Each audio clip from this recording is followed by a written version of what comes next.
হ্যাঁ ভোট মানে কি সব সমস্যার সমাধান? এই প্রশ্নটাই এখন তুলছেন অনেক রাজনৈতিক বিশ্লেষক ও সংবিধান বিশেষজ্ঞ।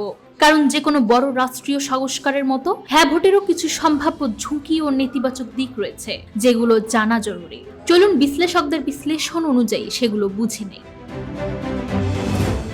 বিশেষজ্ঞদের একটি অংশ মনে করেন, হ্যাঁ ভোটের মাধ্যমে যদি একসাথে বহু সাংবিধানিক পরিবর্তন আনার চেষ্টা করা হয়, তাহলে তা হতে পারে তাড়াহুড়ো করে নেওয়া সিদ্ধান্ত। তাদের ভাষায়, সংবিধান একটি সংবেদনশীল দলিল। পর্যাপ্ত সময়, সংসদীয় বিতর্ক ও জনপরামর্শ ছাড়া পরিবর্তন হলে ভবিষ্যতে আইনি জটিলতা তৈরি হতে পারে।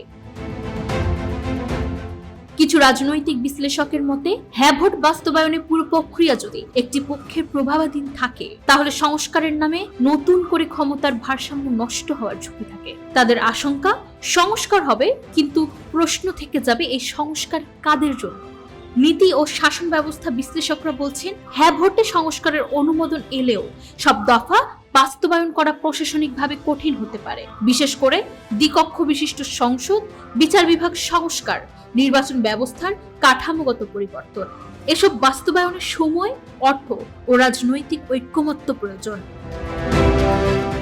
বিশেষজ্ঞদের মতে, বাস্তবায়ন ব্যর্থ হলে জনগণের মধ্যে হতাশা তৈরি হতে পারে। কিছু গবেষকের পর্যবেক্ষণ, হ্যাঁ ভোটের ফলাফলের পর যদি বড় একটি রাজনৈতিক অংশ নিজেদেরকে বাদ পড়া মনে করেন, তাহলে দেশে রাজনৈতিক সংঘাত বা আন্দোলনের ঝুঁকি তৈরি হতে পারে। বিশেষজ্ঞরা সতর্ক করছেন, সংস্কার তখনই টেকসই হয় যখন তা সর্বপক্ষীয় অংশগ্রহণে হয়। নির্বাচন বিশ্লেষকদের মতে, যদি গণভোটের প্রশ্ন জনগণের কাছে পর্যাপ্তভাবে পরিষ্কার না হয়, তাহলে মানুষ কিসে হ্যাঁ বলছে তা পুরোপুরি না বুঝে ভোট দিতে পারে। তাদের ভাষায়, হ্যাঁ শব্দটি সহজ, কিন্তু এর আইনি ফলাফল জটিল। অধিকাংশ বিশেষজ্ঞই একমত, হ্যাঁ ভোট নিজেই ভালো বা খারাপ নয়। মূল বিষয় হলো সংস্কারের স্বচ্ছতা, সকল পক্ষের অংশগ্রহণ, ধাপে ধাপে বাস্তবায়ন এবং জনগণকে পরিষ্কারভাবে জানানো। হ্যাঁ ভোট মানেই সম্ভাবনা, কিন্তু সেই সম্ভাবনার সঙ্গে আছে দায়িত্ব ও ঝুঁকি। তাই সিদ্ধান্ত নেওয়ার আগে শুধু আশা নয়, বিশ্লেষণও জরুরি।